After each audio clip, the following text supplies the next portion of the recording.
Welcome to a new Voidburn demo.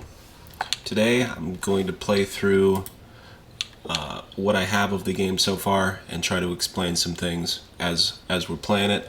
If you haven't played the game yet, this is a great place to get a tutorial. I'll tell you how to play the game. And if you have played the game, this is a great place to figure out what exactly you should be doing in the game. Let me move my microphone a bit away from me here. It's pretty loud somehow. Yeah, okay. So let's get started. This is the first screen you're going to see. If you see it weird, what you should try to do is go to settings and change the resolution to a resolution that fits your stuff if it hasn't automatically detected it. And if you can only see the top left corner of the screen, I gave you this retry monitor detection button. You can click that, restart the game, and it should try again. But settings, you go in here, change your resolution, exit the game, and start it again, and it should be the correct resolution once you do that. If you're having other troubles, I don't know what to tell you. I'll fix it eventually. Try again on the next build. Okay, so let's get started. New game. I'm gonna enter Grunch as my name. So here we have a custom PyGame loading screen. It's covering up quite a bit of stuff. Quite a bit of stuff being loaded. Okay. So the first thing that you will see once you load into a game is a transmission from Zenik, and Zenik just says there's some stuff that he wants you to grab. This is how I'm going to introduce the sound to the game. So there's no sound, and all you have on the screen are the modules for quest in the top right, the minimap bottom right, controls bottom left, and some stats, some currencies at the very top left, and your health and shields underneath that. So here we have some rifts, and these rifts are going to be a big part of the game, going in them, closing them, like Oblivion gates in Oblivion, the Elder Scrolls Oblivion. But some of them are just little mini level within a level. This one is Zenik's hideout. So you go in here, and he keeps talking to you. That's just me figuring out the quest triggering system that I built. And go and dock here, get the Void FM broadcast key and the Zenik device. And these devices will allow you to use the radio and the scanner. So you can see now on the right hand side we've added sort of a frequency dial, like an FM dial, a now playing module, and a visualizer module. So sorry, I can't help but enjoy that part of the song. Pressing down on the D-pad will switch stations, and here we've switched to the Zenik device, which can pick up frequencies that can't be heard because you're in space. We'll see more about that later.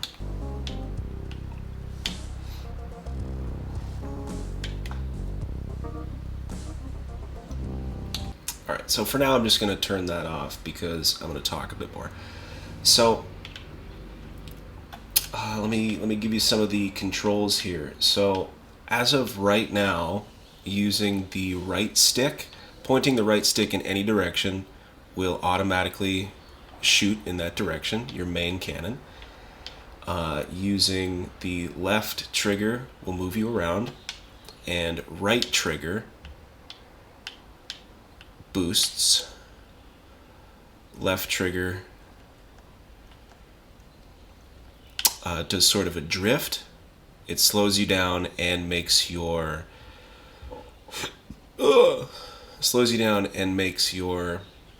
turns tighter. So you can be going way too fast, and then if you're good, unlike me, you can use the left stick to make tight turns, take tight corners and stuff. It's pretty fun once you get used to it. Once you learn how to use it, it has a very high skill ceiling. I made it so that it's beginner friendly, but it can be used for evil and very delicate turns and such. That's a hidden enemy bug. No idea what's going on there. Okay, so what Zenek wants you to do now, and I don't think I've explained this correctly in the dialogue here, is you want to go down here to this rift, which is, nope, not that one. This rift, which is a dash challenge, which is a fun little speed test to help you work out the controls. So let's just, I'm going to shut up for a second, play the music, and show you what this looks like.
I'm probably going to fail this one.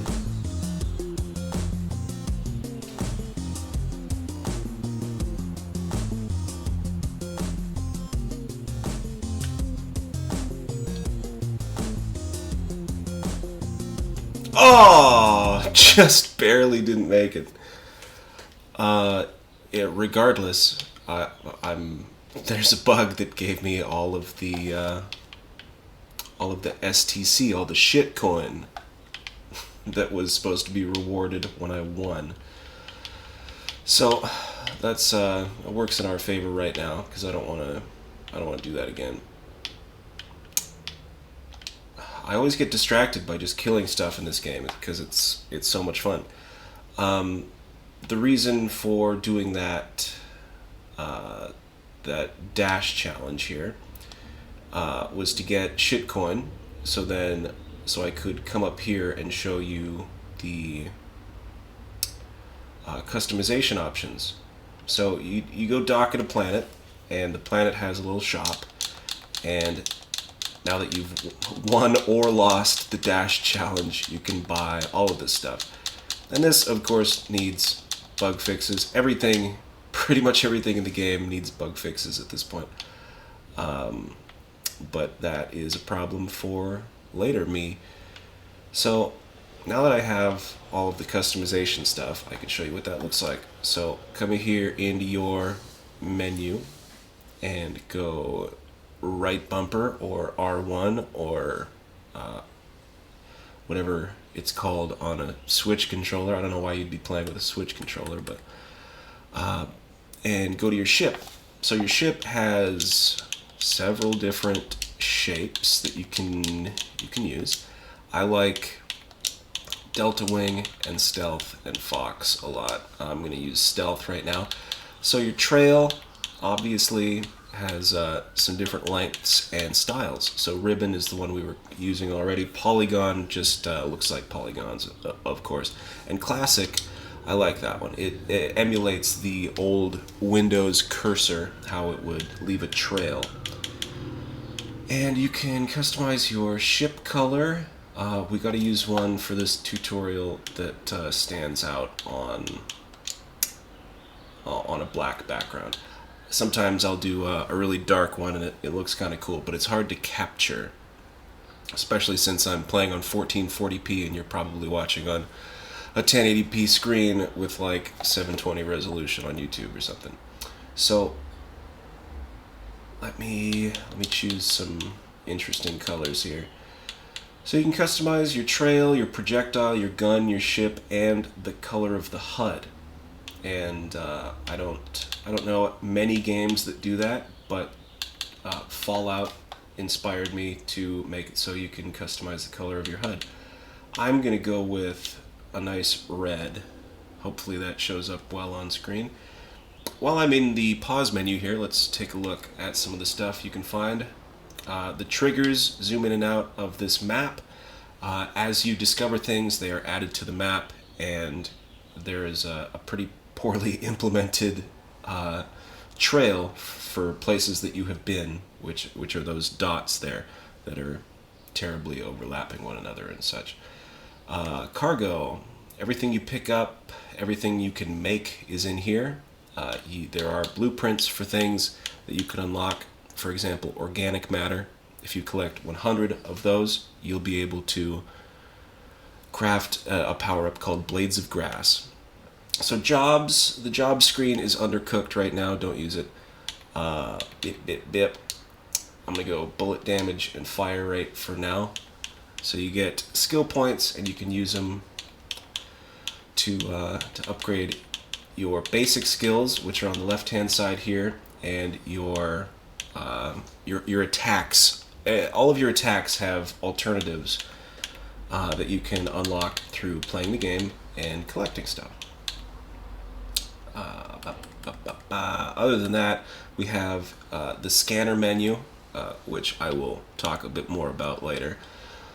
And we have the playlist. So this is, for now, just works with the one radio station. There might be another radio station by the time you are watching this.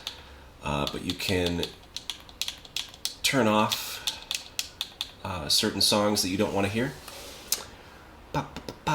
There's a different option for the camera follow, so you can go with loose or rigid. Rigid is sort of motion sicknessy, according to some people. I'll just show you. The camera perfectly always stays centered on your player's ship. And I liked that for a while, but then I tried loose. And loose just kind of feels better to me. I don't know. But here's my customized ship. Here's a better view for this type of viewing. I'm playing on kind of a big screen, 27-ish inches. Alright, so what else? What else have I missed? So, we have a whole wealth of different abilities and powers that we can use, and I'm going to start off with the special attack. So the special attack is left stick and right stick down at the same time. And the default special attack is this slash dash. So you pause time, choose your trajectory where you want to go, and bing bang boom, kill everything in your path. We have a shift ability, which is my fancy word for dodge, and it is activated with the B button unless you're on a different controller. It will show up. Your controls will automatically be detected, and it'll use a PlayStation, Xbox, or really whatever you want to show you which buttons you need to press. But the shift is B on Xbox controllers, and that is an invulnerability dodge. You have iframes.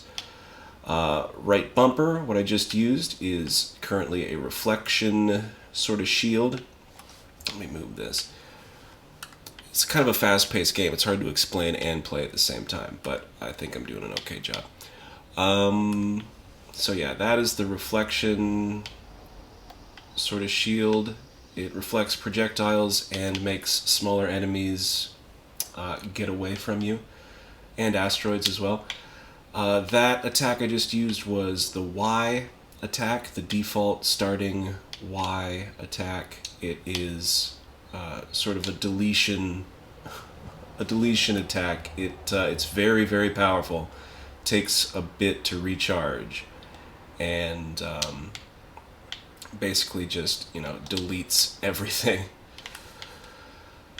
Da da da da da da da. Getting distracted again. Nice. Okay. Gone over most of the controls. So in the bottom left we have the deployables slot, and that can be cycled through with left and right on the D-pad, and deployed with up on the D-pad. So I just turned on a cone shot, and that gave me looks like 5 projectiles at once. And that's obviously very, very strong, and you want to use that as much as you can. Like, if you're having trouble in the game, it's like too hard or it's really stupid, just what you should do is go out into an asteroid field, equip a cone shot, and just go nuts on asteroids. And you will grab quite a few cone shots if you do this right. Cone shots and shields and all of the drops that you can possibly need. You'll find a ton of them if you just go into an asteroid field and turn on cone shot. Alright, so I just unlocked a blueprint, Blades of Grass. Good time as any, as good a time as any to show you how that works. So I don't have any. It would show up in my deployables slot. I just unlocked the blueprint so I can make them. So I'm going to go into my cargo tab. I'm going to go to organic matter right on the top here. Click A on it and you can see what you can craft from it. Boom, craft 1 Blades of Grass. So Blades of Grass is the grass module in Python, which is what this game is made in. Is made by this guy, what's their name? DaFluffyPotato. So I took DaFluffyPotato's grass and I made it into this sort of area attack. So you deploy it with up on the D-pad and grass starts spawning behind you. And what does this grass do? Well, it chains damage to any enemies that are touching it. So you can see there, it's popping up with the word breeze damage. And so breeze damage is the chained sort of grass. If you're standing in the grass and I hit you, all your friends get hit too. It's getting pretty intense. Oh, so that was a nice little mechanic that I kind of like. If you use a bomb, which I haven't explained yet, if you use a bomb on one of these eye enemies, they're all gone, apparently. That's an octopus. If you use a bomb on an eye enemy, it can, or it will actually, grab the bomb, turn it purple, and throw it back at you. And I like that. I like when enemies are sort of unpredictable like that. Oh, and I forgot to mention, Blades of Grass, when you fly past asteroids, Blades of Grass puts moss on the asteroids. I don't know, I like the little details like that.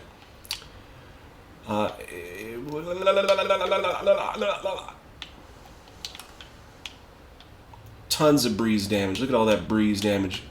Combine a cone shot with Blades of Grass and you are laughing. You are laughing all the way to the skate park to do skateboarding tricks.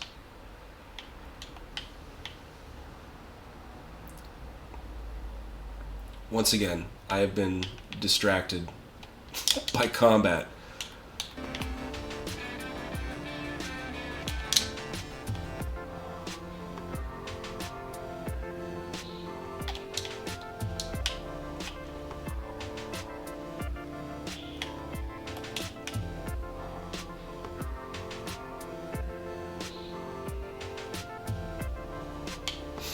See what I mean? See what I mean? Cone shot in an asteroid field. And you're set. Okay, next thing we should talk about are bosses. So let's go and fight a boss.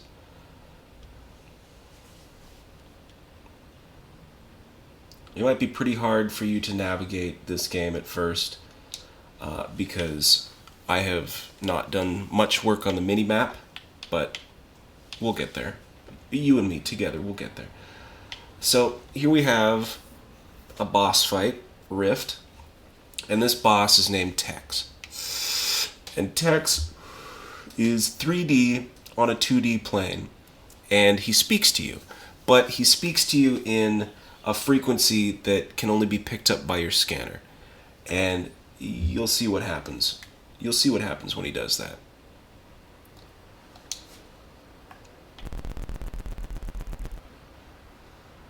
So he is playing a noise, and the noise is being picked up by my scanner. Jesus, you're so loud, Tex. The noise is being picked up by my scanner, and it's drawing that image. And I don't know if you're familiar with oscilloscope music, but this is sort of a big community of people who like to do this kind of stuff. And I'm able to do this thanks to a program called Osci-render. So in Osci-render, I'll write a Lua script, and the Lua script will tell Osci-render exactly what to do, and Osci-render controls a MIDI. Oh fuck! Oh, I died. Anyway, Osci-render controls like MIDI files, and so you can make MIDI files and you can play music that is made of pictures or designs or whatever. So I've gone through all of my bosses here and given them distinct things that they can say. So here's another boss. This guy's name is Bloodshot, and he plays a noise that draws a picture that says, "I see you."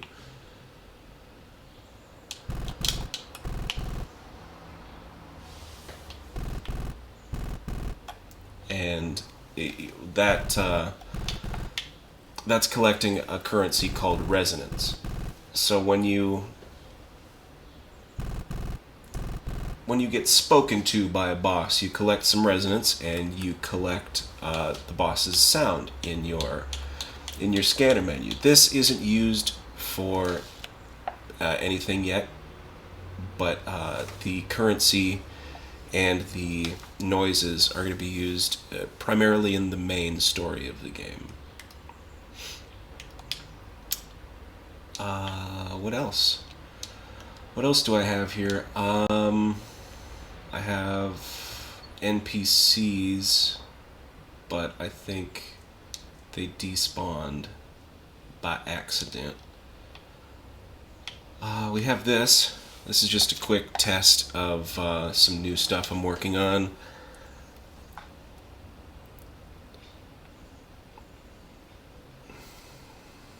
Just to get you around giant maps quicker, portals and little boosters. These are tentatively called world powers. I don't know why, because they briefly give you a power and they appear in the world.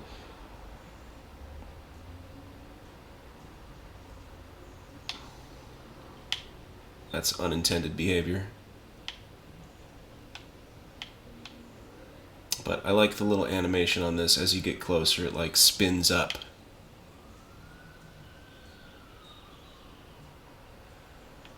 That could be more instant. I don't know why the camera is traveling like that. It should just...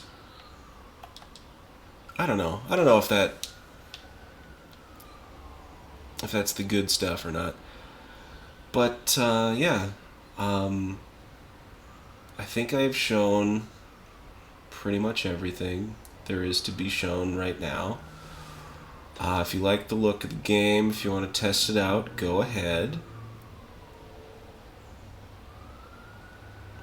If you want to have your own radio station in the game, you can pay me a bunch of money and I'll do that for you.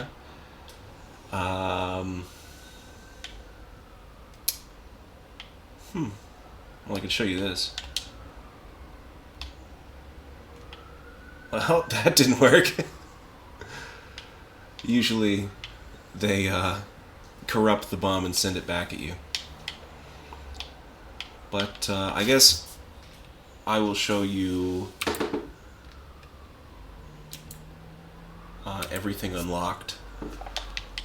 This is the maximum This is like, I don't know, end game sort of stuff I just turned on. So we got drones. We got homing projectiles. We got corruption power. We got super incredibly fast projectiles. It is possible to get to this point without cheating by playing the game, but it would at the moment take you an incredibly long time because I haven't balanced or scaled much of the game yet. This is just for testing all the different powers. So there are tons and tons of different powers. This is the special attack. We have a corruption one, a health regenerator, a time slow. The slash dash, as I showed, main projectiles. We have a single shot, we have a double shot, we have laser bolts, and we have a ricochet attack. I like the bounce attack. In our sort of protection ability, we have reflector field. That was the default one that I showed. Some other ones that do slightly different things because I didn't want to change this one that much. We have the different types of bombs, which is called your secondary attack, and some of them are mines instead of bombs, and some of them change your projectiles after you fire them to become homing projectiles. And finally we have this this category, still not sure what to call it, but on Xbox it's your Y attack. Gravity well, more drones, chain lightning is fun, multiple levels of drones, because this one costs an incredible amount to add a few more drones. And yeah, I guess I'm just going to play for a minute, capture some footage.